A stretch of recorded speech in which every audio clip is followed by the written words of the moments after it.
Alright folks, let me set the stage for you. This is the story of how what should have been the most picturesque, Hallmark movie-style getaway of my life turned into something straight out of a soap opera. Let's rewind to just a couple of months ago when my girlfriend, let's call her Claire, came up with what seemed like a great idea at the time. A winter vacation in the mountains. Now, if you knew Claire, this would make perfect sense. She's the kind of person who lives for that powdery white snow, crisp mountain air, and the thrill of carving down a slope at full speed. She had this unshakable enthusiasm for skiing. It was practically her love language. Me, on the other hand, my experience with skiing was limited to a joystick and some pixelated graphics. Yeah, I was a pro on the PlayStation. But Claire's excitement was contagious. As she talked about all the fun we'd have, something in me stirred. I told myself, this is it. This is your chance to step out of your comfort zone, conquer a new skill, and maybe even impress the woman you love. I had visions of us laughing on the ski lift, sharing hot cocoa by the fire, and making memories we'd cherish forever. So I went all in. I'm talking all in. I didn't just book the trip. I prepped for it like I was training for the Winter Olympics. I splurged on the fanciest ski jacket money could buy. A sleek, bright red number that screamed, "This guy knows what he's doing." Goggles? Check. Gloves? Check. And let's not forget the piece de resistance.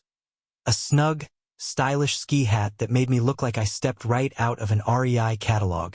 If appearances could win gold medals, I was set. I even took it a step further, spending hours on YouTube watching tutorial videos.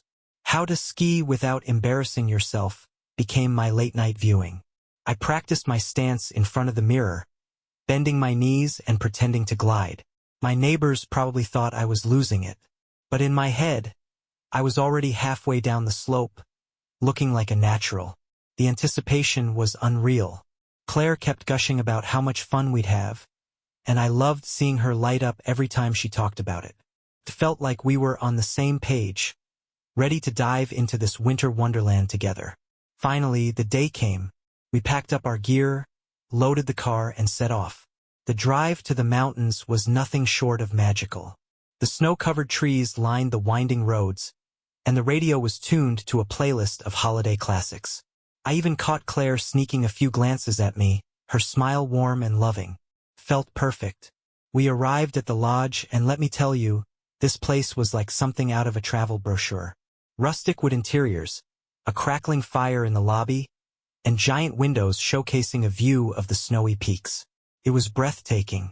Claire wasted no time, eagerly dragging me outside to admire the slopes.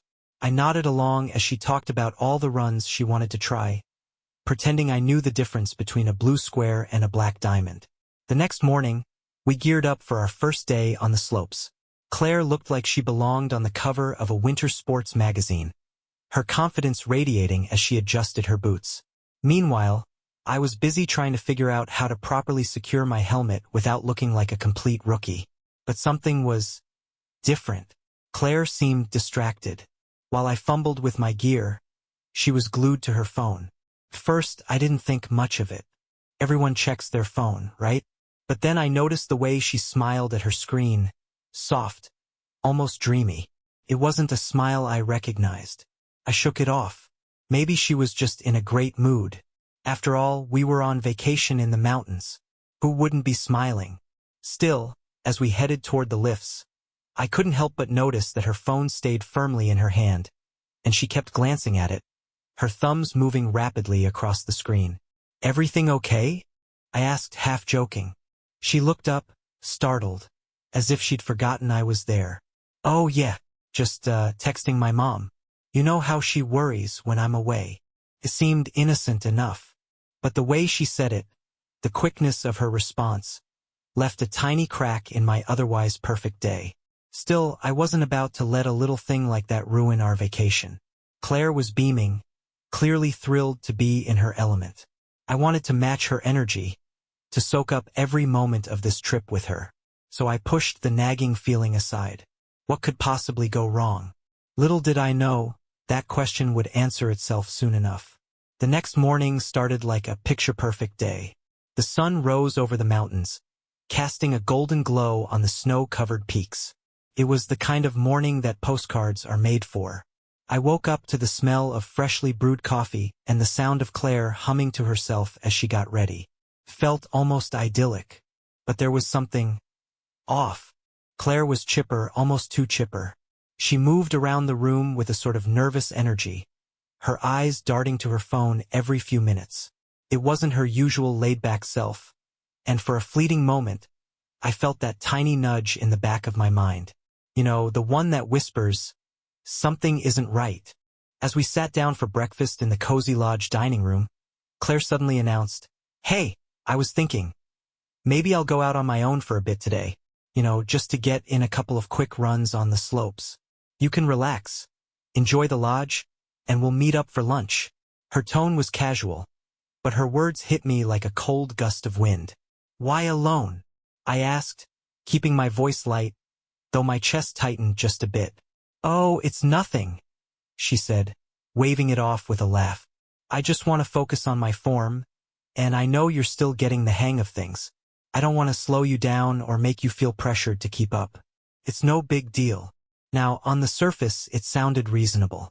I was still a novice, and Claire was practically a pro. But that little whisper in my head grew louder, nagging at me like a splinter I couldn't ignore. As she finished her coffee and grabbed her gear, she leaned down to kiss me on the cheek. "I'll see you later, okay?" she said with a smile that felt just a little too forced. I nodded, playing along. "Sure, have fun." But the moment she walked out the door, I was on high alert. That whisper in my head, now practically screaming, had a point. This didn't feel right. Claire had never once suggested skiing alone before. She was the type who loved sharing every moment, snapping pictures, and laughing together. Why the sudden need for solo time? So I made a decision. I waited a few minutes after she left, grabbed my jacket and gloves, and followed. Now, let me tell you, if you've never tried to stealthily follow someone through a ski lodge, it's a lot harder than you'd think. Between the crunching snow underfoot and the bright red jacket I had foolishly chosen, I was about as inconspicuous as a polar bear in a convenience store. Still, I managed to keep my distance as Claire made her way to the slopes. She didn't head toward the main lifts where most of the other skiers were congregating. Instead, she took a smaller path that veered into a quieter, more wooded area. My heart started pounding. What was she doing? I picked up my pace, careful to stay just out of sight, though my unsteady footing on the snow made me feel more like an awkward penguin than a secret agent. The trail she followed led into a secluded grove of trees, far away from the bustling lodge and the main runs. And that's when I saw them. Claire wasn't alone.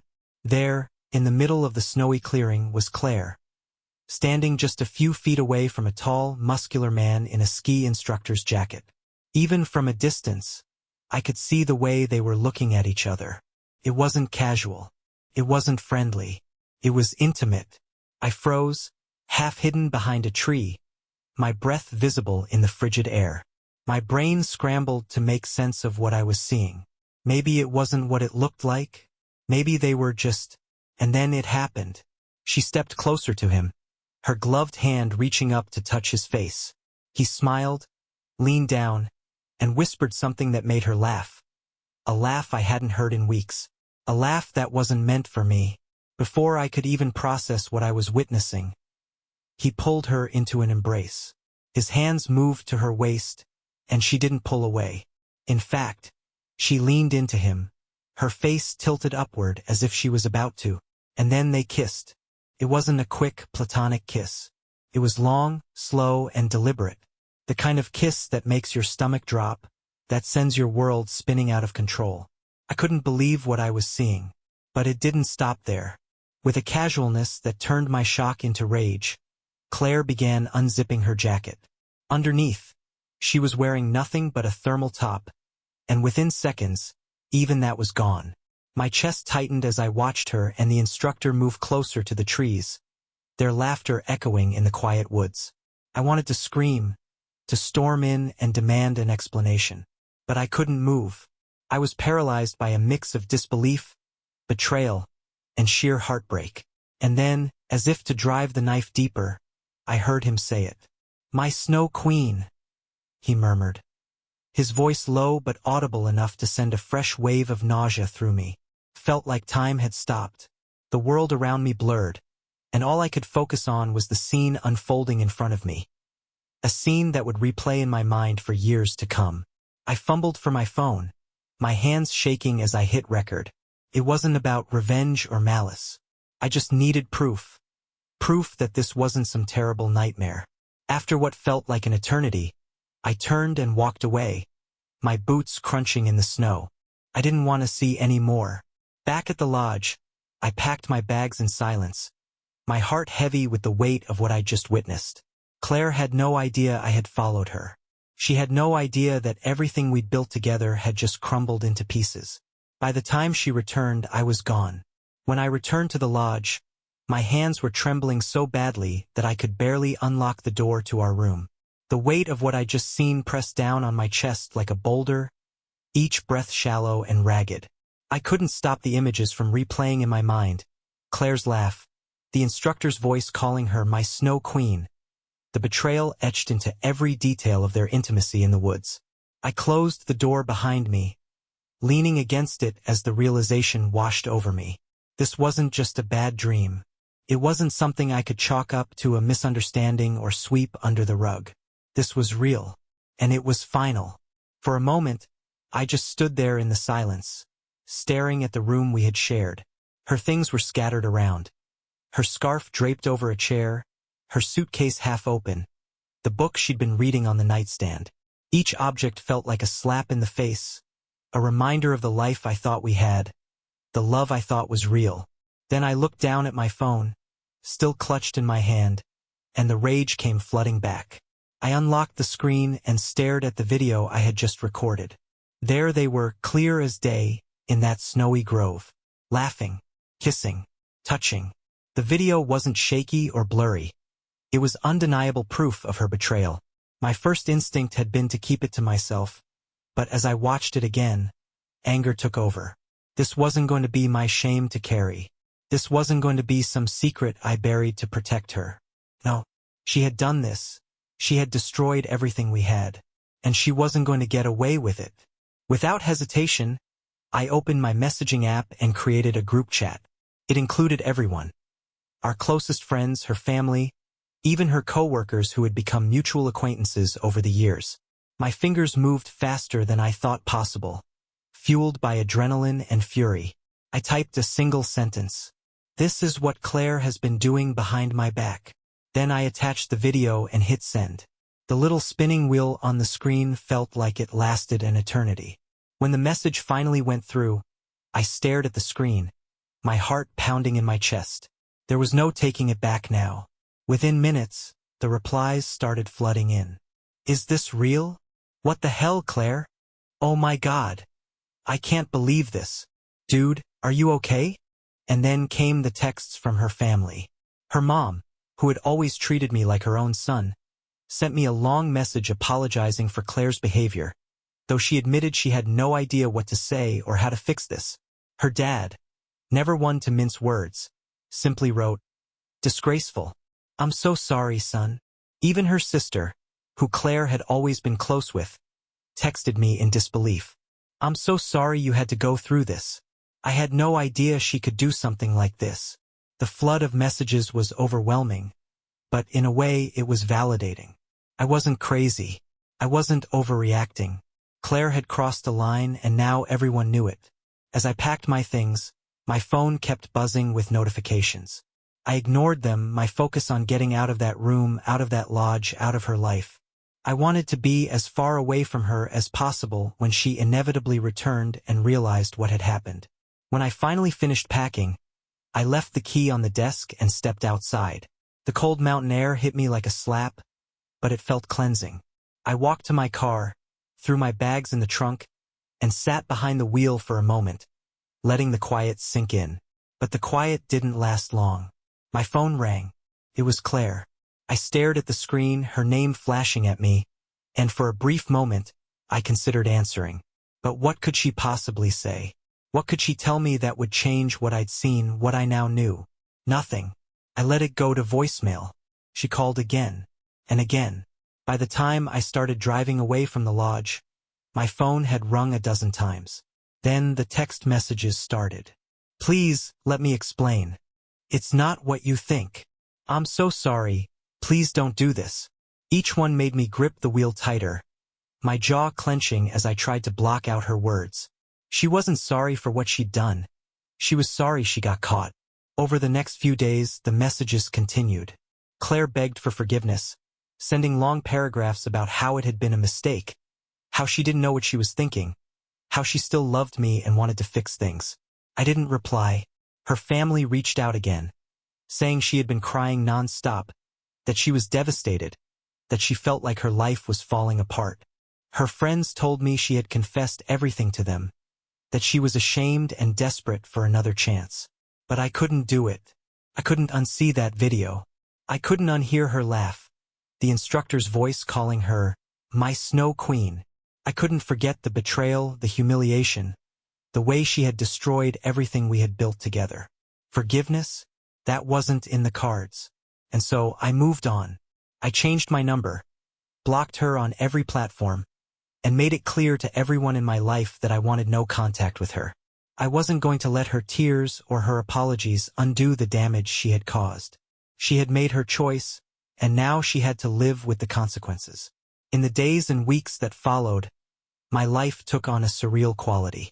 It was like standing in the ruins of a house after a hurricane, trying to make sense of the destruction while knowing there was no going back.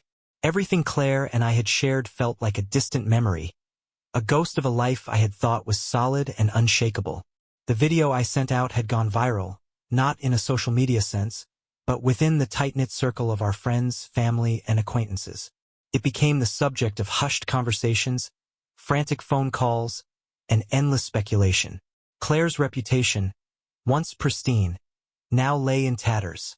Her mom called me one last time, her voice trembling. I just want you to know, I don't condone what she did, she said, her words filled with both sorrow and shame. You didn't deserve this. I'll always care about you, no matter what happens. I thanked her, but the conversation left me hollow. For years, her family had been like a second home to me, and now that connection was irreparably broken. Claire's sister sent me a message saying she was disgusted by Claire's actions and that she couldn't look her in the eye. Her dad? Well, let's just say his disapproval of Claire's choices came with words I won't repeat. But it was clear he wasn't in her corner. Meanwhile, Claire's attempts to reach me grew increasingly desperate. At first, her messages were full of apologies, promises to change, and declarations of love. She wrote long, emotional texts about how she had made the biggest mistake of her life, how she didn't know what had come over her, how she still wanted a future with me. But when those messages went unanswered, her tone shifted. She became angry, accusing me of ruining her life and taking things too far by sharing the video. She said I had turned everyone against her, that I had left her with nothing. Her words dripped with bitterness, but I couldn't bring myself to care. She even tried to show up at my place once.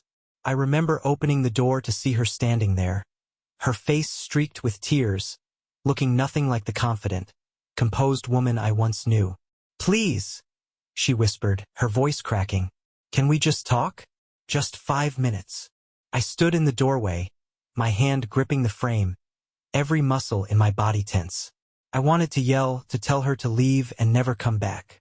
But instead, I simply said, There's nothing left to talk about, Claire. Go. Her face crumpled, and for a moment, I almost felt sorry for her.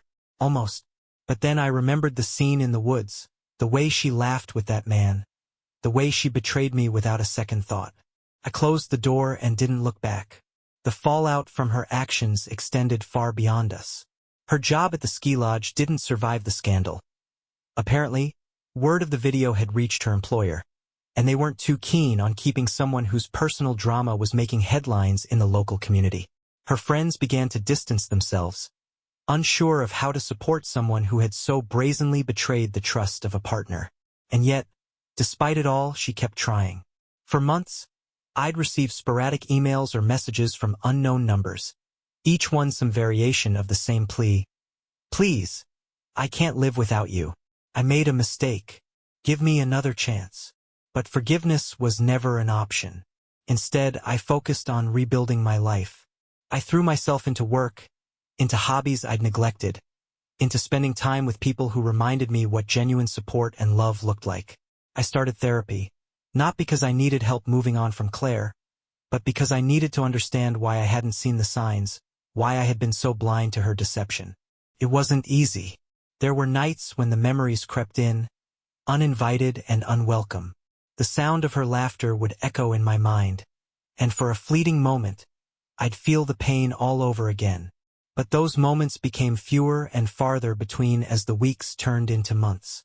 One day, I received a final email from Claire. It was short, almost curt, and it simply read, "I hope you're happy. You've ruined my life, and I'll never forgive you. Goodbye." I stared at the screen for a long time, the cursor blinking like a heartbeat. Then, without hesitation, I deleted the email. She was wrong about one thing. I hadn't ruined her life. She had done that all on her own. Now, looking back, I realized that what happened was the best thing that could have happened to me. It forced me to confront uncomfortable truths about myself and the people I let into my life. It taught me to value honesty, to trust my instincts, and to never settle for less than I deserve. As for Claire, I don't know where she is now or what she's doing, and frankly, I don't care. She's a chapter in my life that's been closed, locked, and filed away. And me? I'm still standing, stronger than ever, with a heart that's healed and a life that feels full of possibilities again. Some mistakes are unforgivable and some people are unforgettable. Not because you missed them, but because they taught you a lesson you'll carry with you forever. Support the channel by subscribing. It really makes a difference.